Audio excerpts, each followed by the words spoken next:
today's panel, Andrea Laventhal.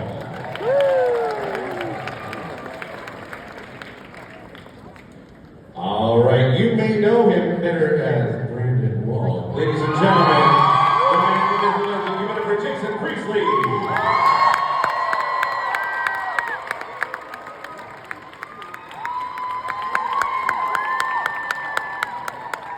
All right, here she comes, ladies and gentlemen, the fabulous Miss Jenny Garth. Come on, put your hands together.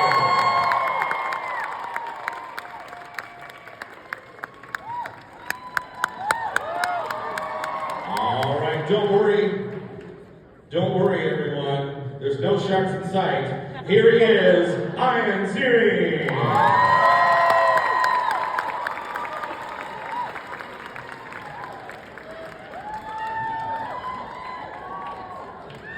All right, here she is. Watch out for those jawbreakers, Rebecca Gayhart.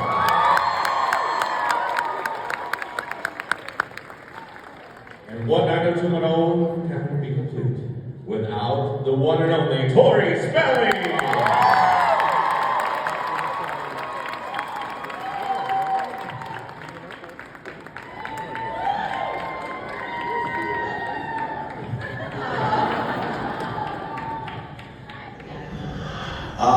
What did you think of me? Yeah. You're being set up. This was late 1989, and we had all met each other for the first time at a table read at Aaron Spelling's house. And I was just nervous to make any, figure out who was what. I was just hoping that everybody had some skill to really make this thing. And thankfully, they delivered. We brought on co-stars like Rebecca here, just to really add icing on the cake that we built. So everyone, I really didn't like anybody. Corey, what do you think? I was really scared because I was the producer's daughter, so I just wanted them to like me and fit in. But do I fit in everywhere? He has no idea what I just said. Did you fit in? You're listening to me. Of course I was. Listen to me. Of course I was. You said you were nervous because you were the producer's daughter and you just wanted everyone to like you. Yeah, we all liked you, Tori. I just remember being in Aaron's house. I always do that, by the way, and then he flawlessly will turn around and repeats everything. I remember meeting all these nice people at Aaron's house, but the coolest thing to me about being at Aaron's house at that time, it was a different time. Aaron had containers of, he's had cigarettes everywhere in his house. In little dishes, and there were ashtrays everywhere, cigarette, I smoked at the time because it was a different time, and so there were just free cigarettes in his house. I was a kid, so I couldn't really afford cigarettes of my own, so I was, I thought I'd died and gone to heaven. It's candy, there's lots of dishes. Lots of candy, yeah. I just remember being really nervous, and I had met you before, right? We shot a movie together before. I don't remember. Okay, so that was before. I just want to make sure. I don't remember. Yeah, it was before. So that was good because I knew you going in, and I wasn't that scared. I can't say one attractive. Oh my god. I'm just kidding. The one that really brings you joy. Okay, the one that brings me joy to watch, Don Martin Graduates.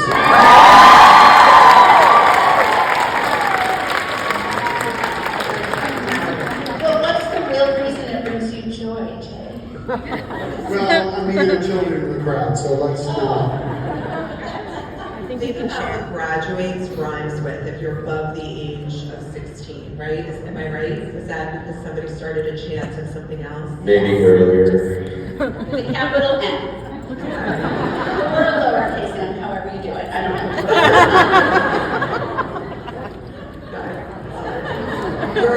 The episode that brings you the most joy, Jen? My favorite episode was the pilot episode. I just loved everything about it. I loved the way it was filmed. I loved the way it was directed, and just meeting these characters and getting introduced to this amazing world. I'll never forget that episode.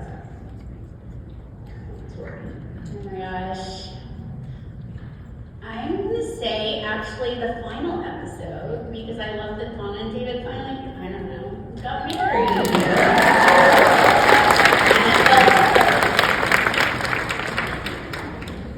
I think it was, the episode was called Slumber Party. And it's not because Jason and I were running around with Playboy Playmates.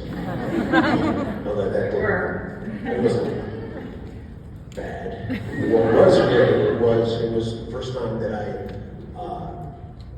experienced the depth of the actors that were on the show. And it was a scene with Jenny where she was talking about how you were raped in high school or whatever Kelly was going through was really traumatic. And the director had this slow pushing, and Jenny was emoting, and I was so in it, and tears started rolling down her face.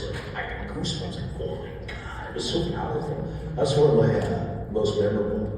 And it's not even for me, it's for that one particular scene. Who played skeletons in the closet after seeing that episode? I did, and we were horrible to each other. Sorry. No one got that. No. That was a good. That was the game, skeletons in the closet that you guys played when it came out. I don't know that game. But I was only on 9 episodes on the show, and my favorite was the wedding episode. Because we were all together at this beautiful location in Malibu, and I remember thinking this was really insane and funny. There were helicopters, and I'd never experienced this. You guys were used to it, but there were helicopters trying to get photos of us shooting the episode. And I think Luke or Jason or someone said, let's all look up and flip them off. And we did, and then that picture was printed, and we were all so that was fun. And Great memory for your Wednesday, right? yeah, no, that was a fun episode. That was Who the big remembers the name of Tony's cat yelling out? Trouble. You win. It's a really hard trivia question. A lot of people were getting it. I put it out on Instagram, I was telling you earlier, and people just loved your character. Actually, on that note, I was in a fan message board. You guys have some serious fans, and as recent as like a year ago, they were debating what would have happened if your character lived. Would you guys have stayed married, you and Dylan, and would Kelly and Brenda have bullied you out of the picture? What? I know. It's kind of dark. I never thought about this, but do you think they would have made it as a couple? Yeah, I think so, for sure. Yeah, you don't think? I mean, in fantasy world, yeah. That's where we're And I don't think there would have been any bullying going on, right? Oh my God, I just got it. Wait, so. Tori, do you think we would have stayed Oh, together? so who would Dylan have chosen between Tony Would they and be- Brenda yeah. and Kelly? I think he would have chosen you. Yeah, you were good with Thank you.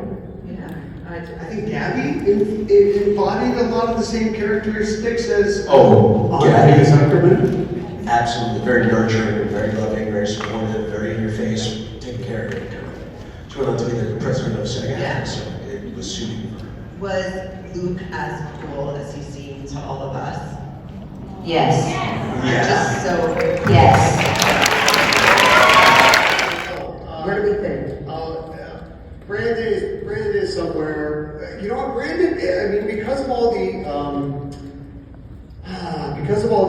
downsizing that's been happening within the journalism profession, Brandon might be unemployed and destitute at this point in time. He might be living in a Chrysler K car somewhere.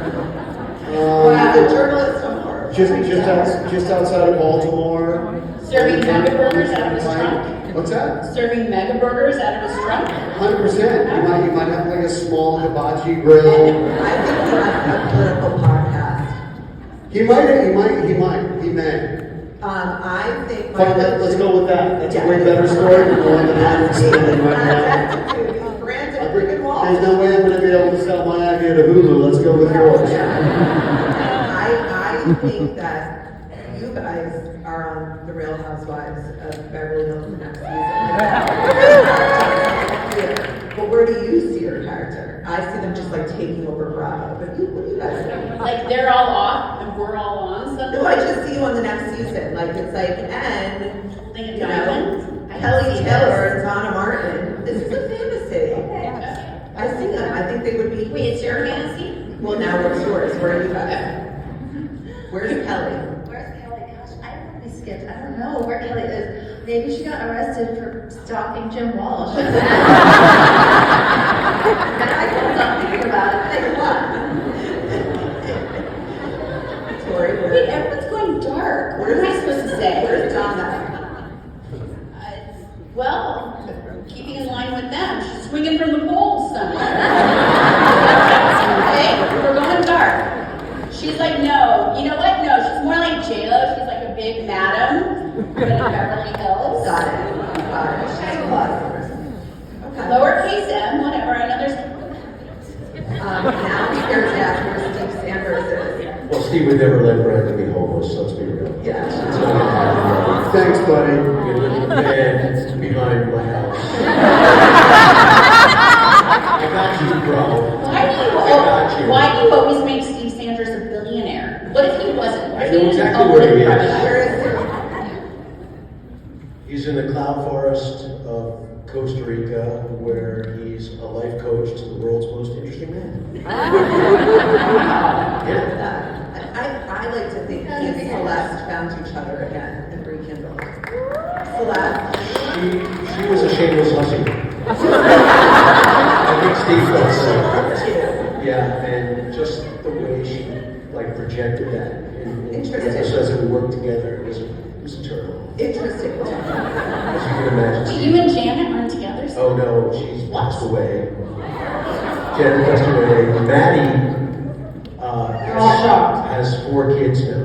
Steve's grandfather. What are you doing? Everything wrong. I don't know.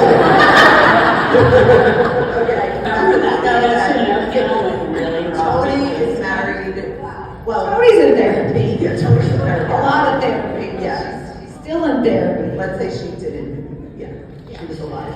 Yeah, lots of therapy, and now she's, I don't know, living, doing lots of yoga, living vitamins. Steve can help you. Thinking about calling Steve.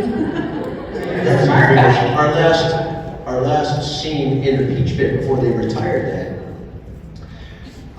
Whenever we would finish a scene, it would be the last for the series. All right, that's a wrap on the Peach Pit. Everybody clapped, and we were realizing looking around, this is the end of this. We're never going to be back here again, like it is. I reached over the counter and tore a jukebox. I had to pry it off the counter.